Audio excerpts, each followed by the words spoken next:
Donc, dans ce tuto, nous allons voir l'utilité du bloc container. Ok, on va voir qu'il y a une multitude de réglages que l'on peut faire dessus pour venir agir sur le site du conteneur. Ça, on le verra dans un second tuto.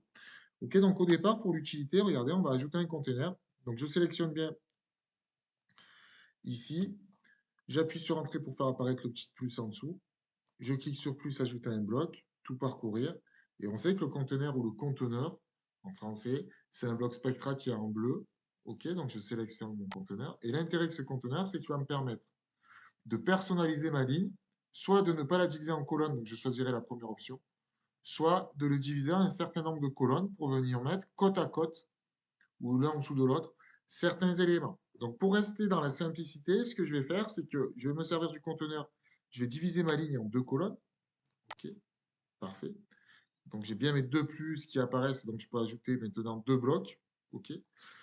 Par contre, ce qui va m'intéresser, c'est de faire apparaître d'un côté une image, par exemple, et de l'autre côté, donc mon premier paragraphe de texte. OK. Donc ici, je vais appuyer sur plus pour aller chercher mon image, tout parcourir. Et là, pareil, on va rajouter une image du bloc bleu Spectra. Donc je rajoute mon image ici. OK. Je vais aller dans la médiathèque pour récupérer mon image. OK. Et je vais choisir celle-là d'image. Et je vais cliquer sur sélectionner.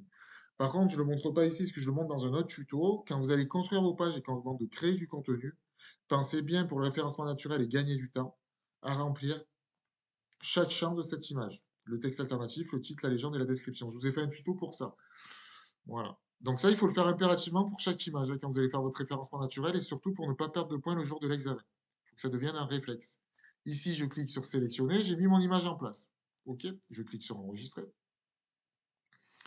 Et ici, quand je vais aller sur mon front office, quand je descends, je vois que j'ai bien mon image ici d'un côté et que je vais pouvoir faire apparaître mon texte de l'autre. Pour ce faire, je vais aller récupérer mon texte ici.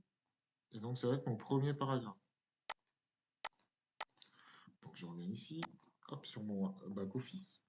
J'appuie sur plus et on sait qu'un paragraphe, toujours pareil, qu'on structure de manière correcte nos textes, un paragraphe est toujours orné d'un titre qu'on appelle H2. C'est le titre principal du paragraphe. Donc pour ce faire, pareil, j'utilise la balise titre ou en tête de Spectra, donc ce bloc bleu. Ici, je clique dessus. OK. Et je vais pouvoir tout simplement venir rajouter mon titre. Cool. OK. Ici, si je vais sur Réglage, comme pour tous les blocs Spectra, regardez, je vois que j'ai dans l'onglet Général, je peux choisir bien que mon titre ici, ce soit un H2. OK? Je vais pouvoir jouer sur l'alignement, etc., etc. Pareil, pour les réglages du titre, du bloc titre Spectra, je vous ferai un tuto où je vous montrerai les réglages généraux et les réglages style. Pour l'instant, je vous voyez l'utilité du container. Ensuite, j'appuie sur Entrée et je vais sur mes réglages, je vais pouvoir ajouter ici mon paragraphe. OK? Donc, je vais aller récupérer mon texte. Parfait.